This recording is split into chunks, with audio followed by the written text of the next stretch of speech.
लोकतंत्र के 3 अंग हैं, कार्यपालिका, विधानपालिका और जुडिशरी, न्यायपालिका। लोकतंत्र का चौथा अंग बोला जाता है पत्रकारिता को, ताकि ये तीनों पर निगाह रख सके। कार्यपालिका, विधानपालिका, न्यायपालिका, इनके बारे में देखते हैं। विधानपालिका भारत में इसका अलग स्ट्रक्चर है। विधानपालिका का काम होता है कानून बनाना, लॉ बनाना, कोई भी कानून, लॉ, नियम बनाना। कार्यपालिका का काम होता है इस कानून को लागू करवाना,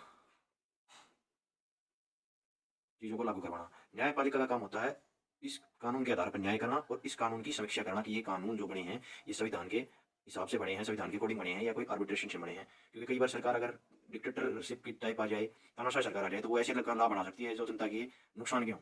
तो उससे बचने के लिए न्यायपालिका हमेशा कानूनों की समीक्षा करती है जो विधानपालिका बनाती है। भारत में जो विधानपालिका है वो है संसद। संसद भारत में विधानपालिका है और संसद के 3 अंग हैं। 3 अंगों से मिलकर बनी है। एक तो राष्ट्रपति, एक राज्यसभा, एक लोकसभा। इसको बोलते हैं लोकसभा, लोअर हाउस। इसको बोलते हैं Rajya Sabha, upper house, lower house, upper house. और राष्ट्रपति, प्रेसिडेंट। तो ये विधानपालिका है। संसद के पास विधायी शक्तियां हैं, विधानपालिका है। लेकिन एक खास बात और होती है, जैसे संसद के 2 सदन हो गए, लोकसभा, राज्यसभा। तो कार्यपालिका जैसे कहाँ क्या होगी, तो कार्यपालिका जिसको हम एग्जीक्यूटिव बोलते हैं, भारत के संविधान की, भारत की राज्य व्यवस्था की ये विशेषता है कि जो एग्जीक्यूटिव है वो विधानपालिका का एक अंग है। एग्जीक्यूटिव भारत में क्या है, कैबिनेट। कैबिनेट जो है वो एग्जीक्यूटिव है।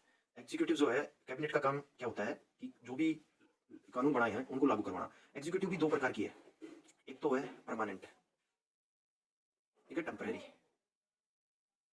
परमानेंट एग्जीक्यूटिव वो जो सदा के लिए है, उसका कुछ खत्म नहीं हो सकता, बंद नहीं हो सकती। टेम्परेरी क्या है, जो 5 साल के लिए बनती है, फिर टूट जाती है, फिर दोबारा से नई उस चीज में नहीं आएगा। तो परमानेंट और टेम्परेरी तो एग्जीक्यूटिव होते हैं।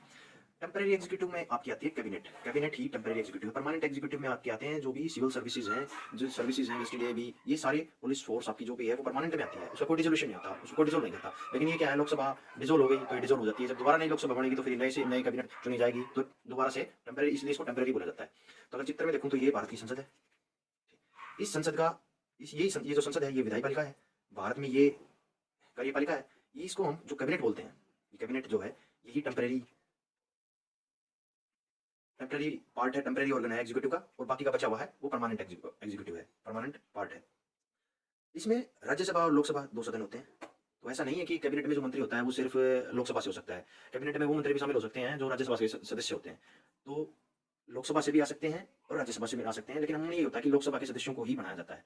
तो राज्यसभा और लोकसभा हर 5 साल बाद इसमें इलेक्शन होते हैं, नई लोकसभा चुनी जाती है। हालांकि कभी कभी